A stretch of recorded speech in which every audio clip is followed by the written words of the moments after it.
What's going on, everybody? This your boy Doc Holiday. We're back with another HBCU Live Overdrive, HBCU OverDrive Live. If you haven't done it by now, please become a member. Remember to like the stream, share, comment, and most of all, subscribe. Become a member of the livest, hottest, newest show uh, up in the HBCU ranks. If you haven't done it by now, please click that notification bell so you can get everything HBCU OverDrive. So, I don't have my theme music or anything like that right now because I'm at work. Hence the shirt, the badge, and everything. So I'm at work, and I'm basically want to talk about um, what's the subject that matters. Coach Prime, is he a sellout? Um, and this is coming from Ken Rashad, and everybody knows Ken Rashad. I kind of know Ken Rashad. He's more of a troll than a actual journalist. So he's not of that important. But what he did say did ruffle a whole lot of feathers, and it had a lot of people talking. So I'm to the point where um, I am a Jackson State alum, but and I do like Coach Prime, but I like my school all of it, all around. What's up, Miss? What's up, Mama Body? Um, the reason why they say he's a sellout, he said that he was sellout was because he preached about teams playing money games. And what's up, Los? So if you really think about it, he really wasn't talking about as far as FCS. He was talking more FBS. But when he was saying that Southern got $750,000 to play at LSU in Baton Rouge, they get to keep the majority of their money because they didn't have to go too much anywhere but a couple of miles down the road. Unlike a team like Alabama State went to go play UCLA in Pasadena for I think it was like $450,000 to $500,000, but most of that got eaten up by the travel expenses. And like I said, excuse me, I'm at work. Don't remember, like the stream, become a member. Like I said, in my show yesterday, if I'm any type of FCS or HBCU program that is thriving, that is on the rise, I'm looking for a meal plus. I'm looking for a meal off top. If I'm playing a Power 5 school, and for example, let's say like next year, Notre Dame is playing Tennessee State. The payout for that game, I think, is a meal 0.5, and they give it to Eddie George. You know what Eddie George is gonna do? He's gonna take probably like $300,000-$400,000, so he give it to the band, so he can, get the buses and everything and the lodging, and he gonna keep the meal and put it into the football department. Why? Because he has enough. They gave him enough to do that. And then when he goes and plays Ohio State, they're gonna do the same thing. So, it's all about it's mainly about money management and all about what your worth is. And like I said, I would agree with Coach Prime because of the simple fact that if I'm in school and you want me to come play you in your house, so that way you could beat up on us because you use it as a tune-up game, a meal is the asking price off the rip. Off the rip. You have to know your worth. You have to know your worth in order for you to be, to be out here in these streets.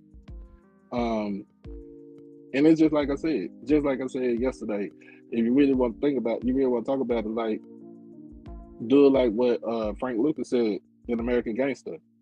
I stand by my brand. Dion stands by his brand. Remember, this man is a marketing genius. And the only thing he sold out to is the stadiums that he played with the Atlanta Braves and the Cincinnati Reds, or in the Yankees, or the stadiums he played in when he was with the Cowboys, the Falcons, the 49ers, the Baltimore Ravens, the Washington Redskins / Commanders. That's who he sold out to. He sold out stadiums when he played.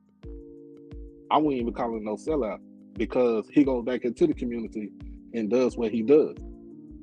So if, to me, if you think Deion is a sellout, if you think he's a sellout, you need to go back and do your research about him, because nothing about him says sellout.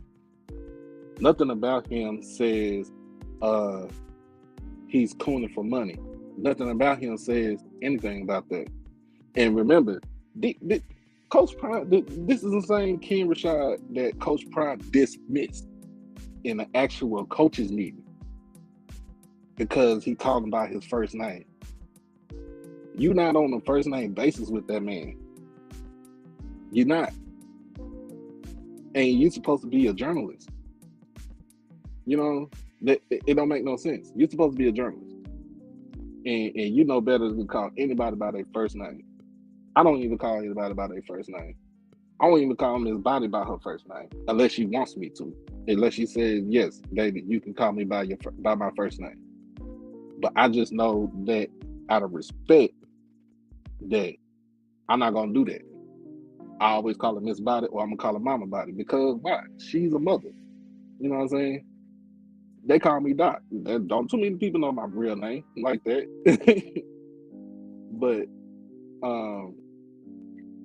I mean, to me, it is what it is. If you feel like he's a sellout, man, just tell me why you think he's a sellout.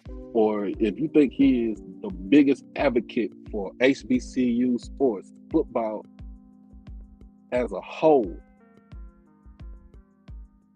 if you think he's the biggest advocate for HBCU football, put it in the comment, put it in the chat. Or you can hit me up on Twitter.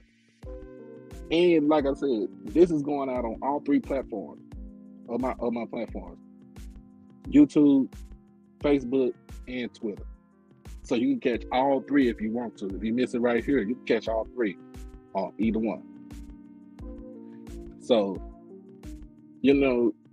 I'm to the point where I get tired of people saying that he's a sellout. I get tired of people saying that he doesn't do anything for HBCU football, that he's all in it for himself.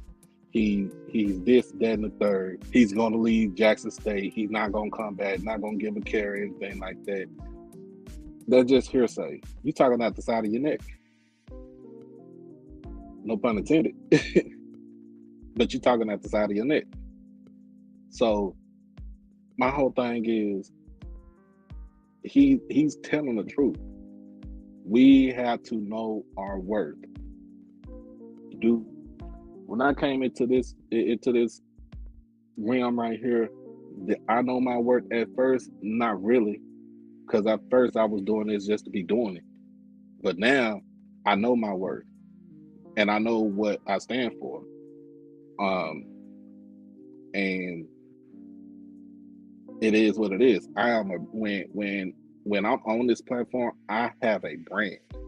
I am the brand, and I'm doing this all by myself. I am the brand. So when it comes to Black college and the football, you are a brand. Do you stand by your brand? Do you think your brand is strong?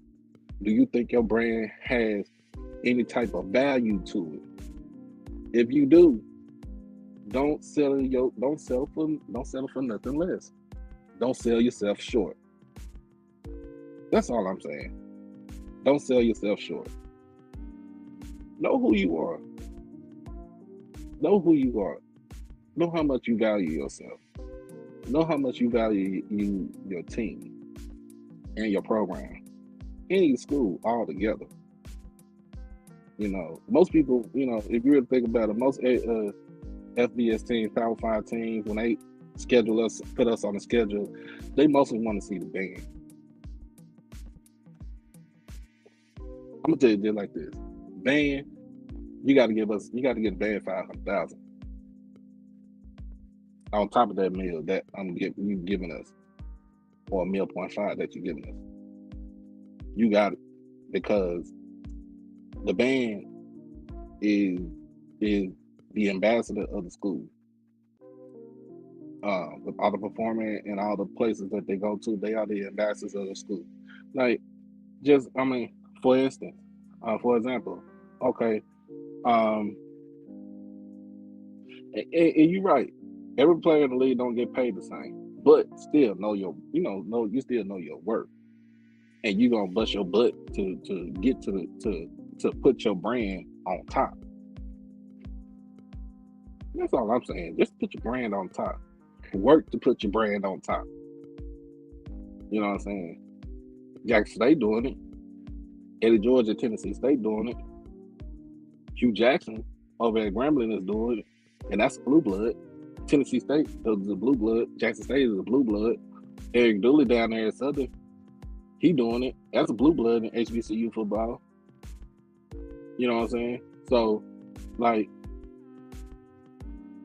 no work. Work on getting your brand up, and just don't take any type of penny. Don't take anything. When you go into the negotiating room, you pull out, you bring out the price, and if they don't bite on it, if they don't want to accept it, then they wasn't there for you in the first place. It's understandable.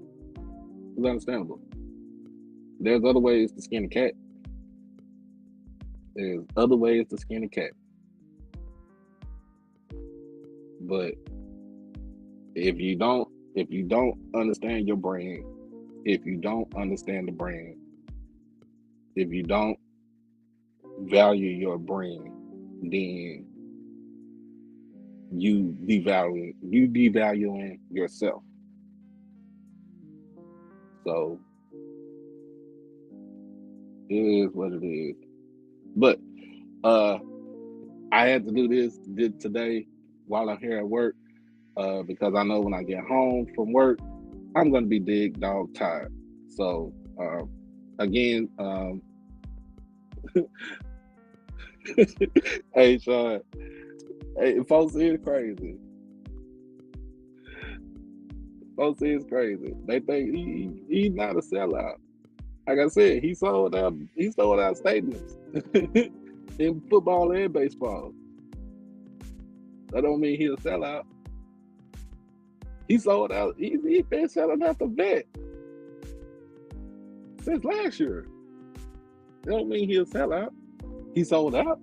He sold out for his. He didn't sell out for his people, but he sold out for that stadium to fill it up. That's what he sell out. And it's all it is. It's all it is. Again, this Saturday, he packs venues. That's how he does. He packs venues. It could be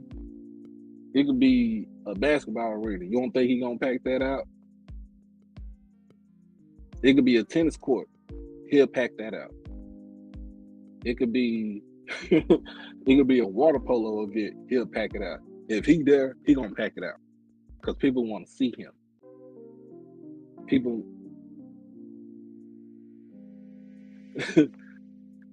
want to see him. People want to be around him. They like his energy.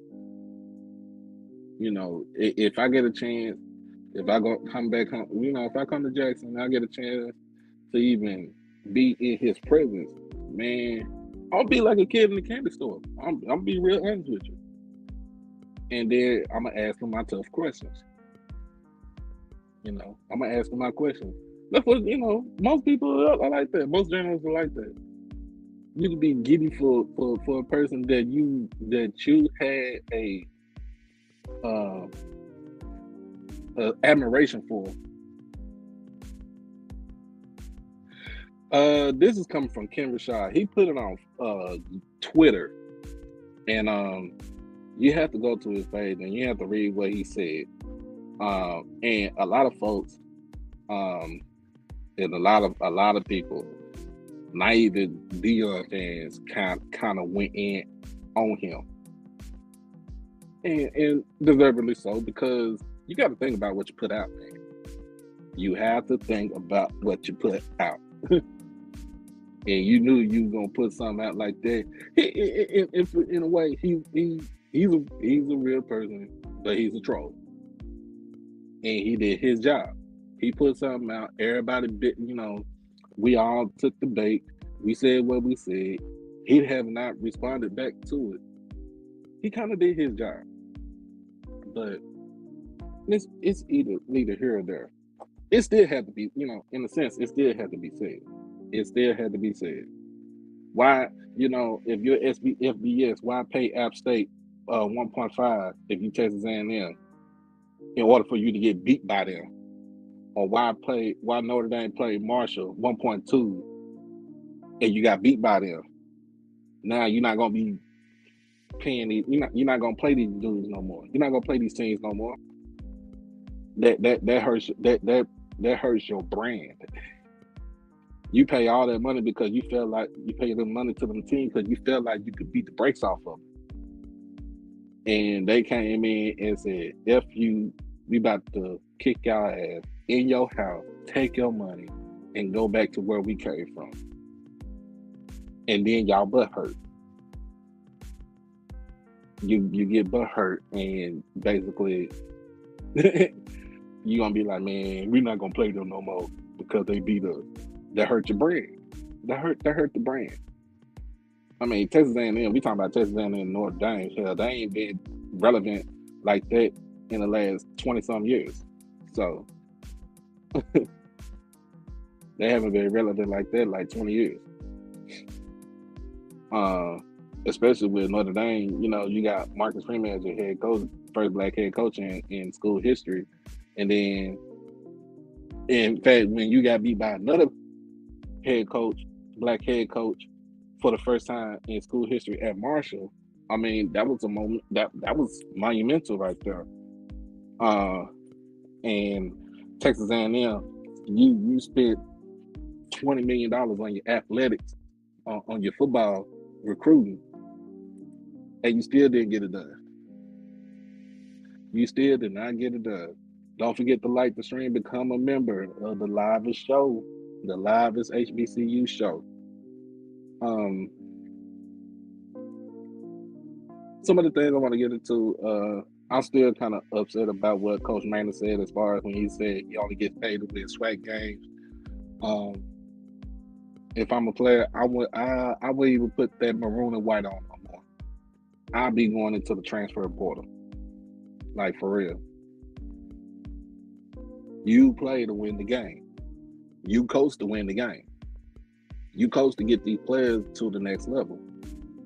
But you only get paid to win conference games. Nah, my buddy. No, my guy. That right there, if you really think about it, that's more of a fireable offense to me, if it was coming from me. I mean, sometimes coaches got to realize what they're here for. I know the coach from my school, I know why he there for here. He there because God asked him to come. What about everybody else? And he said he wants to dominate. He wants to dominate FCS. He wants to dominate HBCU football. And he doing it. He talking the talk and walking the walk. Talking the talk and walking the walk. That's what my guy is doing. Same thing with Eddie George. Same thing with Hugh Jackson. Same thing with Eric Dooley. Same thing. Yeah, even same thing with Willie Simmons. All the problems that he got going on down there in Tallahassee. They talking the talk and walking the walk. Coach Buddy Pugh doing the same thing.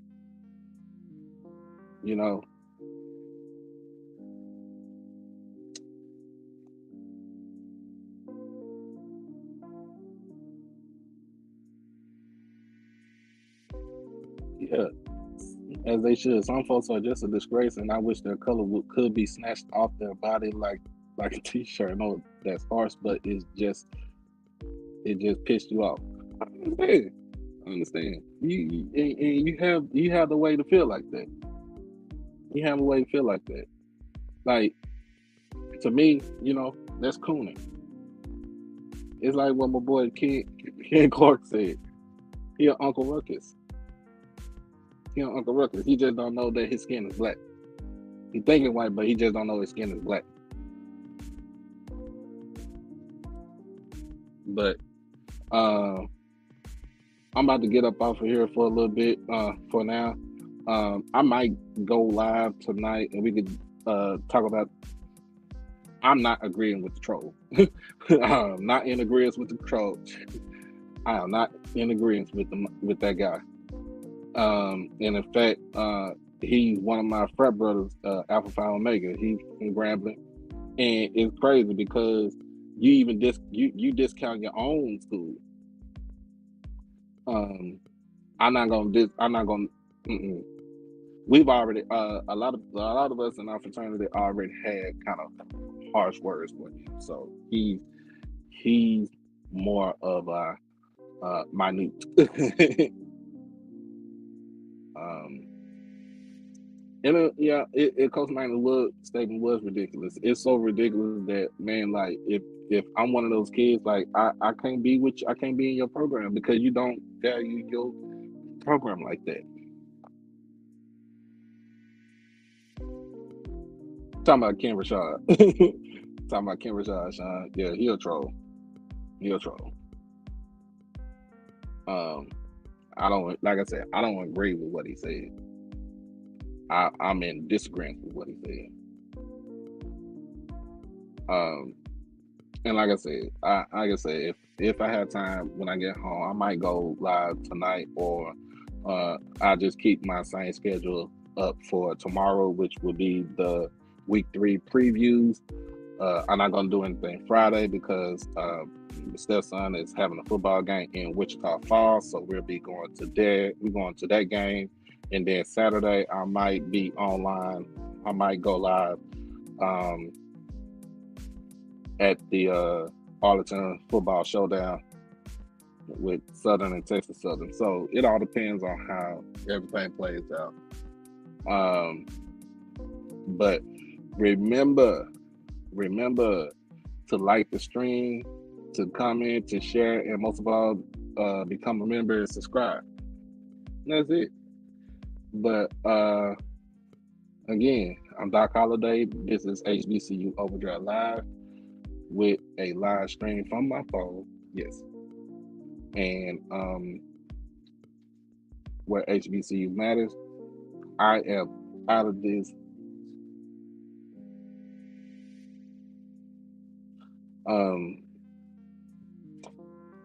I'm gonna go back. Before I go out. Yes, KJ, I understand. You're 100%. You're 100%. They call this man a sellout, but they ain't have done nothing with what he does.